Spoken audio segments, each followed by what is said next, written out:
तो सबसे पहले हमको अपना अंतःकरण शुद्ध करना है। आप अंतःकरण शुद्ध करोगे तो आपका हर काम साफ रहेगा। तो अंतःकरण कैसे शुद्ध रहेगा? केवल आप सत्य को बोलो, सत्य को अपने जीवन में धारण करो, कुछ मत करो।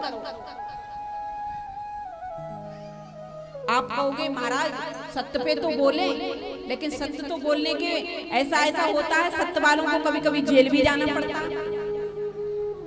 ये प्रश्न उठ रहा होगा कि सत्य पे बोलेंगे तो आपको जेल भी जाना पड़ता है। लेकिन प्यारे, सत्य दब सकता है लेकिन नष्ट नहीं हो सकता, नष्ट नहीं हो सकता है।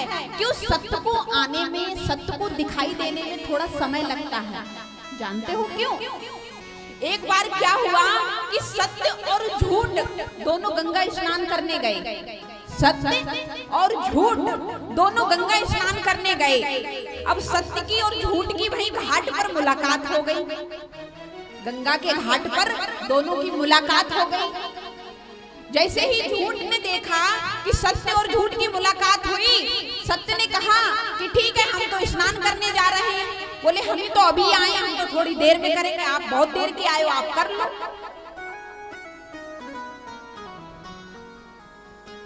तो सत्य ने कहा ऐसी कोई बात नहीं है, अगर आप करोगे तो हम आपके ही साथ कर लेंगे। बोले नहीं नहीं, हमें आपके साथ नहीं करना है, हमको तो अकेले में ही करना है स्नान।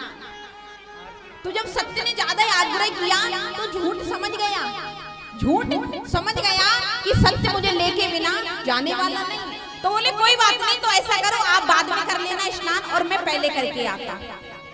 सत्य बोला कोई बात नहीं, आप पहले स्नान कर लो।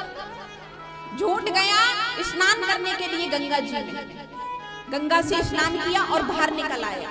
बाहर निकल के जैसे ही आया, सत्य से बोला जाओ अब तुम स्नान करे आओ। सत्य ने अपने वस्त्र उतारे और वहीं घाट पे रख दिए, स्नान करने घुस गया। जब स्नान करने घुस गया, झूठ ने देखा इधर उधर कोई नहीं है, सत्य के उतरे हुए वस्त्र पहनकर भाग गया। सत्य के उतरे हुए वस्त्र पहनकर भाग गया। अब सत्य निकल के आया, घाट में देखा वस्त्र ही नहीं। अब भाई नंगा आदमी, आप जानते हो शर्माएगा, सच्चाएगा, देर लगेगी, भाई वस्त्र हमारे कौन। तुरंत समझ गया कि झूठ हमारे साथ छल करके वस्त्र लेके भाग गया। प्यारे, तो सत्य आज भी नग्न है, इसलिए आने में उसे समय लगता है। झूठ कपड़ा पहने तुरंत दौड़ा दौड़ा आ जाता है, आती या ना दी। झूठ को देखा होगा तुरंत जम जाएगा, लेकिन सत्य इतनी जल्दी नहीं टिक पाता है, क्योंकि सत्य को सब चाहता है, उसे आने में थोड़ा समय लगता है और झूठ तुरंत आ जाता है।